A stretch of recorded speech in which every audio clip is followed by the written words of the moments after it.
Welcome back to the Ultra Tech channel, everybody. Jesse here. So I'll be reviewing the Pixel 6. It now features the brand new Tensor processor. It's the first chip Google has made and designed specifically for the Pixel.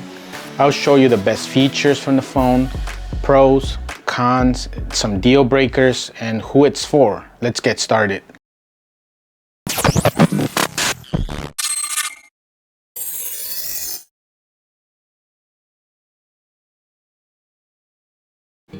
The Pixel 6 comes in stormy black, sort of seafoam, and kind of coral.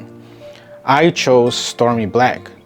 However, unlike other reviewers, I had to actually pay out of pocket for this phone. So you'll get my point of view from someone that had to make a choice on purchasing an actual phone and not getting it for free or getting a free sample sent to them. So like many of you out there, I'll be joining you in making this hard decision. The best part of the new Pixel 6 and the Pixel 6 Pro starts with the great pricing. The Pixel 6 comes in at $599 compared to $899 for the Pixel 6 Pro. On today's review, I'll be focusing on the Pixel 6 since that's what I purchased. I purchased through Best Buy and it came with $638 with New Jersey taxes. Best Buy also gave me the Pixel Buds A series with a value of $99 as of October 2021.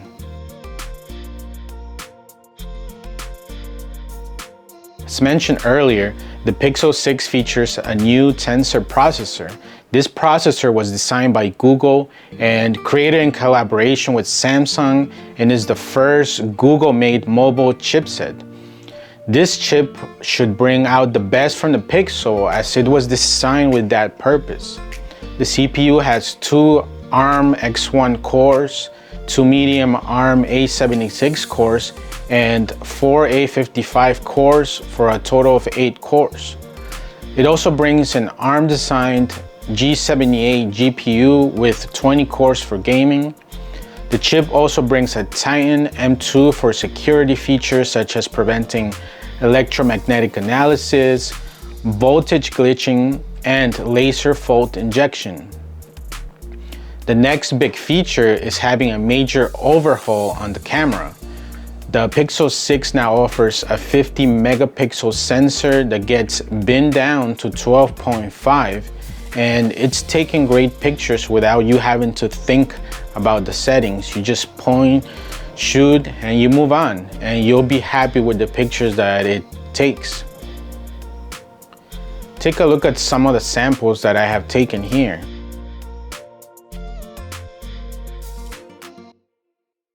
These are pictures taken with the rear camera at a 16:9 cropped ratio. Then I switched to a 4:3 ratio also with the rear camera. Now this is the selfie camera in the front. And I'll be switching to 4K video, taken with the rear camera as well. 24 frames per second. And this is also 4K footage using the rear camera at 24 frames per second. Some of the other key features are a big 6.4-inch OLED 90Hz 1080p screen with HDR support and a flat screen compared to the Pro that has the curved edges. Personally, I like the flat look a lot better. It also has a Gorilla Glass Victus on the front and Gorilla 6 on the back. It features IP68 dust and water resistance, dual direction wireless charging for up to 21 watts, Android 12 out of the box, Magic Eraser for removing unwanted objects of people on the background or any other objects that you want to remove from the back. Long exposure mode for taking cool pictures which normally are harder to achieve and are now much easier to accomplish. Privacy indicator at the top right of the phone when the camera or the mic is being used. This feature is great as sometimes you don't know what these apps are doing when you download or install them. And this feature will definitely let you know if the camera is being activated or even the mic to see if you are being listened to. 3 years of updates, so by the next time that you want to upgrade your phone, 3 years should give you enough time of security updates and you should be good to go. The buttons on the sides of the phone are nice and clicky, so this is positive in my opinion. Now playing, which shows you a song that's being played in the background. It'll show you in the front of your phone what song is being played. You have to go to the settings to enable this, so keep that in mind.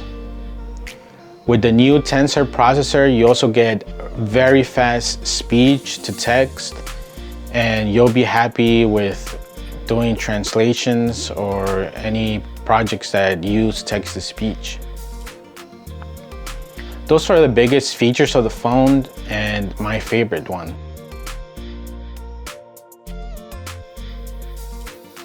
Now I just want to mention some pros and cons if you're considering getting this phone. The best thing about getting the Pixel 6 is the price, considering you get a beautiful big 6.4-inch screen. This used to be a feature of more of the Pro phones, such as the Galaxy S21s, the Ultras, the iPhones. And if you bought the more affordable version, you were usually stuck with a smaller screen. The new Tensor chip, it's the exact same chip as the Pro version.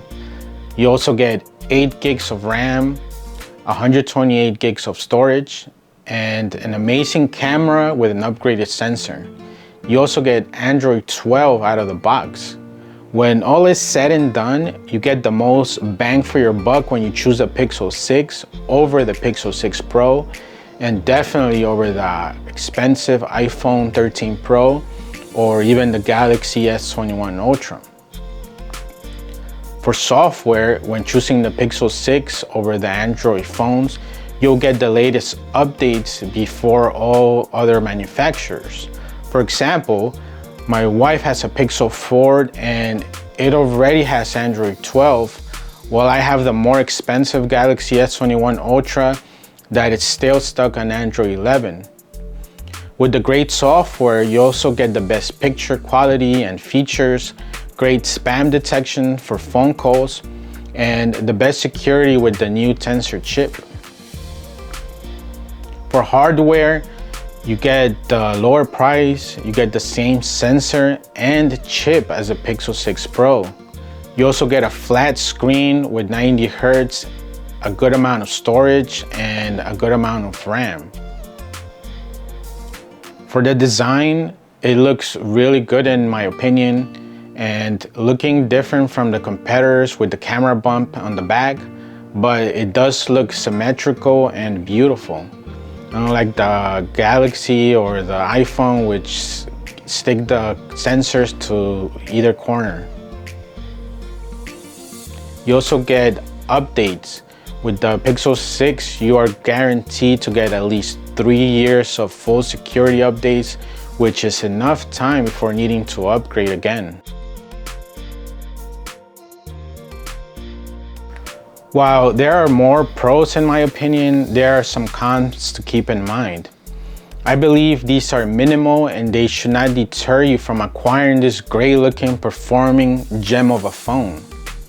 Some of the cons are it has a 6.4-inch 1080p smaller screen and lower hertz compared to the 6.7-inch 1440p screen and 120 hertz.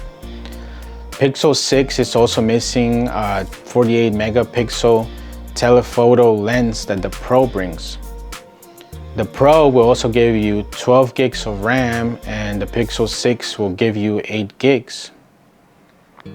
Another con would be a smaller battery compared to the bigger one on the Pro.